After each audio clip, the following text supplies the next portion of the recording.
Hello friends, welcome back in my YouTube channel pioneer study point. दोस्तों, आज के इस लेक्चर में हम बात करेंगे हार्डनेस ऑफ वाटर के बारे में। हम जानेंगे कि आखिर हार्डनेस क्या होती है, कितने टाइप की होती है और किस तरीके से डिग्री ऑफ हार्डनेस को कैलकुलेट किया जाता है। तो आपका टाइम वेस्ट किए बिना मैं स्टार्ट करता हूँ आज के लेक्चर को। सबसे पहले हम जानते हैं कि आखिर हार्डनेस क्या होती है। अगर हार्डनेस की बात की जाए तो हार्डनेस को soap consuming capacity of water के रूप में डिफाइन किया जाता है। यानी कि कोई सोप के साथ में वाटर जितना खर्च होता है उस वाटर की हार्डनेस उतनी ही ज़्यादा होगी। यानी कि मान लीजिए हमारे पास में एक वाटर सैंपल है, इसके लिए जो है 10 mg सोप कंज्यूम होता है और एक वाटर सैंपल के लिए 8 mg सोप कंज्यूम होता है। तो हम यहाँ से कह सकते हैं कि फर्स्ट वाले वाटर सैंपल की हार्डनेस ज़्यादा होगी। तो कोई वाटर सैंपल जितना सोप कंज्यूम करता है उसकी हार्डनेस उतनी ही ज़्यादा होती है। नाउ अब हम बात करते हैं कि आखिर हार्डनेस का कारण क्या होता है। तो हार्डनेस का जो मेन रीज़न है वो वाटर में प्रेजेंट सॉल्ट्स होते हैं, कैल्शियम के, मैग्नीशियम के, एल्यूमिनियम के, आयरन के और अदर हैवी मेटल्स के सॉल्ट जो है वो वाटर की हार्डनेस के लिए ज़िम्मेदार होते हैं। जैसे कैल्शियम क्लोराइड हो गया, मैग्नीशियम क्लोराइड हो गया, कैल्शियम बाइकार्बोनेट हो गया, ये सभी सॉल्ट वाटर की हार्डनेस के लिए रिस्पॉन्सिबल होते हैं। अब हम बात करते हैं कि आखिर हार्डनेस कितने टाइप की होती है। तो जनरली हार्डनेस दो तरीके की होती है, टेम्पररी हार्डनेस और परमानेंट हार्डनेस। टेम्पररी हार्डनेस को कार्बोनेट हार्डनेस या एल्कालाइन हार्डनेस के नाम से भी जाना जाता है और परमानेंट हार्डनेस को नॉन कार्बोनेट या नॉन एल्कालाइन हार्डनेस के नाम से भी जाना जाता है। अब हम बात करते हैं कि आखिर टेम्पररी हार्डनेस किन किन सॉल्ट्स की वजह से जनरेट होती है। तो टेम्पररी हार्डनेस, जैसा कि नाम बताया गया कि इसे कार्बोनेट हार्डनेस के नाम से भी जाना जाता है। तो कैल्शियम और मैग्नीशियम आयंस के जनरली जो कार्बोनेट और जो बाइकार्बोनेट सोल्ट्स होते हैं उनकी वजह से जो हार्डनेस जनरेट होती है वो टेम्पररी हार्डनेस होती है।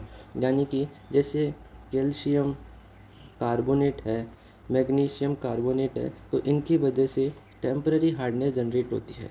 जबकि परमानेंट हार्डनेस की बात की जाए तो कार्बोनेट और बाइकार्बोनेट के अलावा जितने भी सॉल्ट्स होते हैं वो परमानेंट हार्डनेस जनरेट करते हैं। जैसे कैल्शियम क्लोराइड, मैग्नीशियम क्लोराइड, ये सारे के सारे सॉल्ट जो है वो परमानेंट हार्डनेस जनरेट करते हैं। इसीलिए इसे नॉन कार्बोनेट हार्डनेस के नाम से भी जाना जाता है।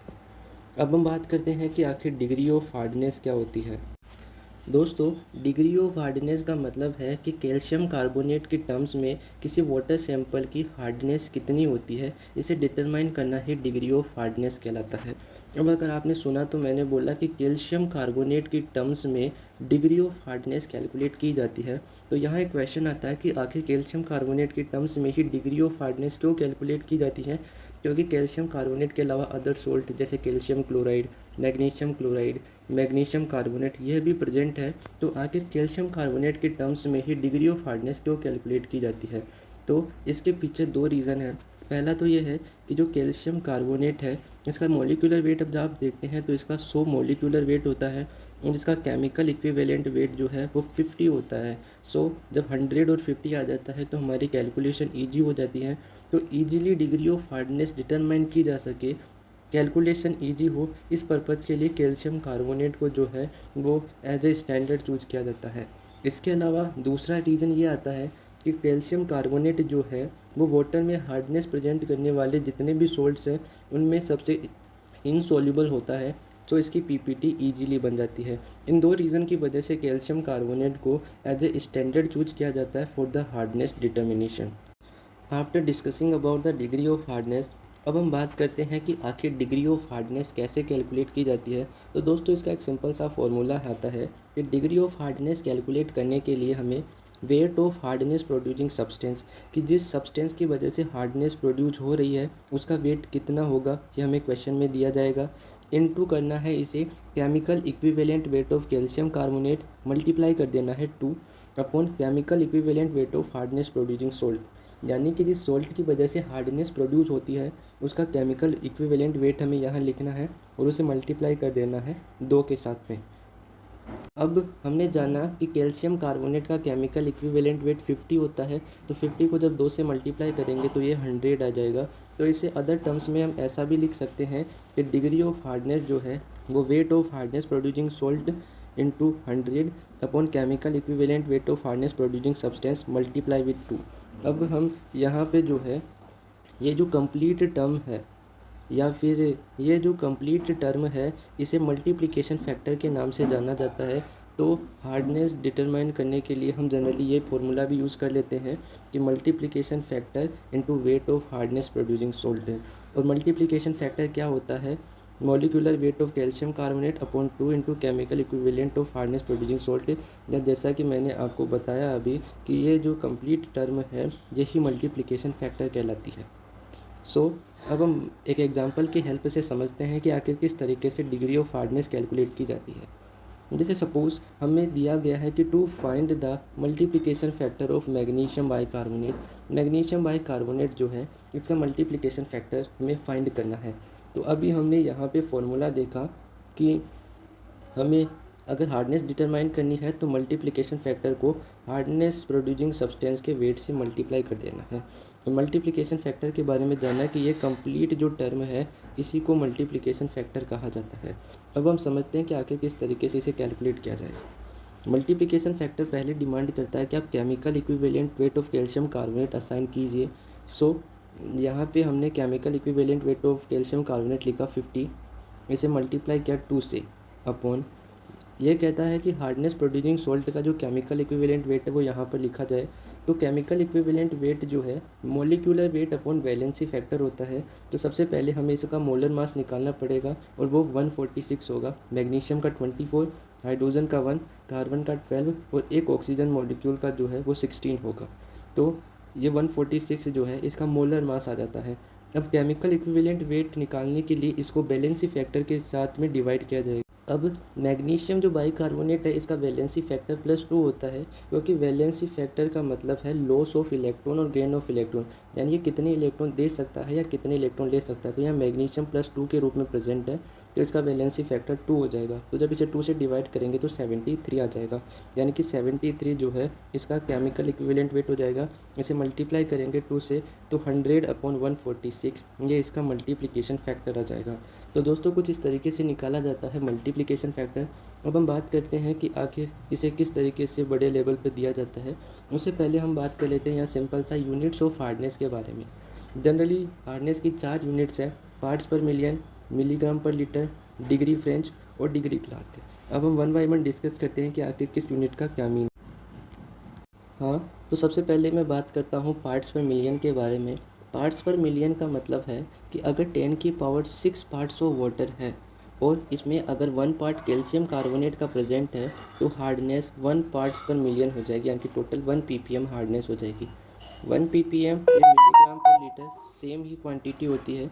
इसका मतलब है कि अगर 10 की पावर 6 पार्ट्स पर वाटर में 1 पार्ट कैल्शियम कार्बोनेट का प्रेजेंट है तो हार्डनेस 1 मिलीग्राम पर लीटर होगी। अब हम बात करते हैं डिग्री फ्रेंच और डिग्री क्लार्क के बारे में। डिग्री फ्रेंच कहती है कि 10 की पावर 5 पार्ट्स ऑफ वाटर अगर प्रेजेंट है देन उसमें अगर 1 पार्ट कैल्शियम कार्बोनेट का प्रेजेंट है तो हार्डनेस 1 डिग्री फ्रेंच होगी। और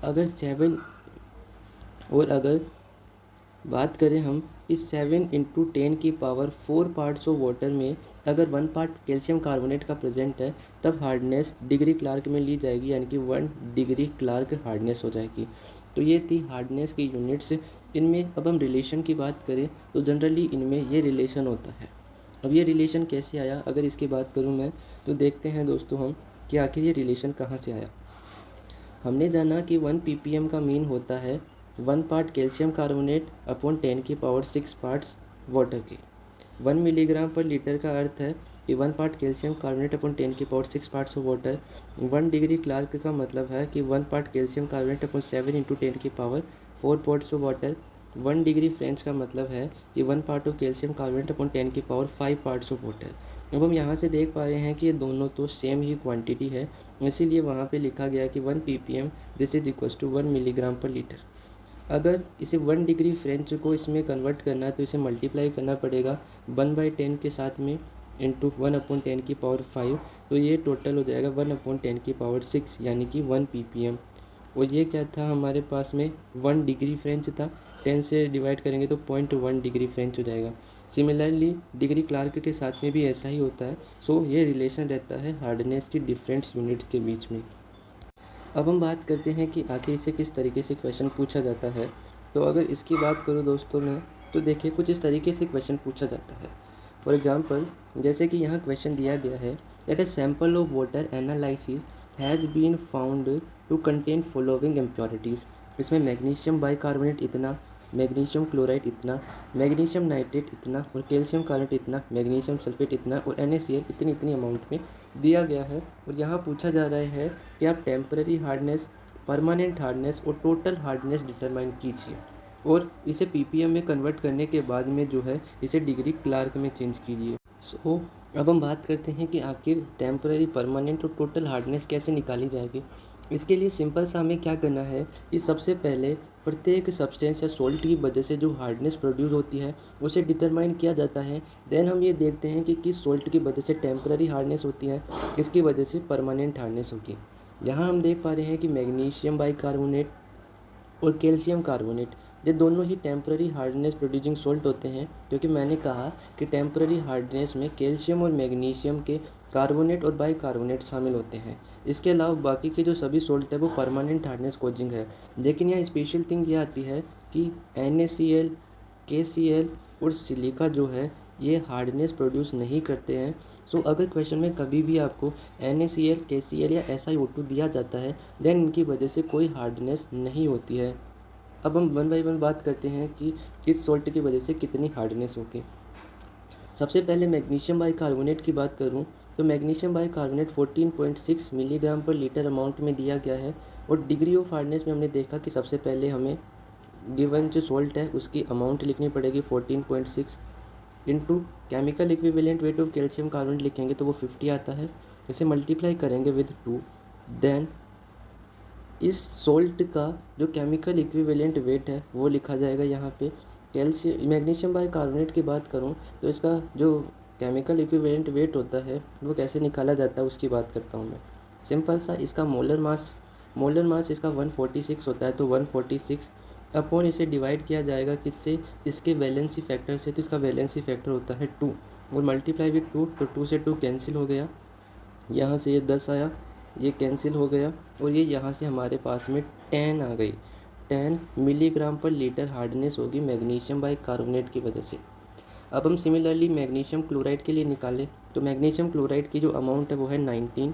इसे मल्टीप्लाई करेंगे कैल्शियम कार्बोनेट के केमिकल इक्विवेलेंट वेट से 50, मल्टीप्लाई करेंगे विद 2 अपॉन मैग्नीशियम क्लोराइड का जो है वो केमिकल इक्विवेलेंट वेट लिखा जाएगा। और हमने जाना कि केमिकल इक्विवेलेंट वेट का मतलब होता है कि सबसे पहले मोलर मास जो मैग्नीशियम क्लोराइड का 95 होता है, इसे डिवाइड करना है विद इट्स वैलेंसी फैक्टर। तो इसके लिए भी वैलेंसी फैक्टर +2 होगा क्योंकि यहाँ मैग्नीशियम +2 की फॉर्म में प्रेजेंट है। तो डिवाइड विद 2 और फॉर्मूले के अकॉर्डिंग इसे मल्टीप्लाई करेंगे 2 से।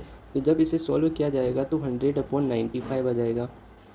सिमिलरली प्रत्येक सोल्ट के लिए जो है वो उसकी हार्डनेस कितनी होगी ये डिटरमाइन करेंगे। तो हम पाएंगे कि मैग्नीशियम नाइट्रेट की वजह से जो है वो 20 हार्डनेस जनरेट होगी, कैल्शियम क्लोराइड कार्बोनेट की वजह से 10 हार्डनेस जनरेट होगी और मैग्नीशियम सल्फेट की वजह से 30 milligram per litre hardness generate होगी।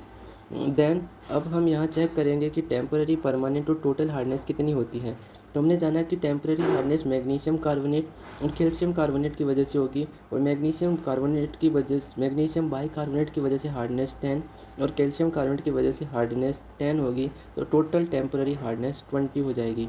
सिमिलरली परमानेंट हार्डनेस निकाली जाएगी और जब टेम्पररी परमानेंट को ऐड किया जाएगा तो ये टोटल हार्डनेस हो जाएगी। तो दोस्तों उम्मीद है कि आपको हमारा यह वीडियो अच्छा लगा होगा। तो प्लीज़ चैनल को सब्सक्राइब कीजिए और वीडियो को लाइक कीजिए। Thank you.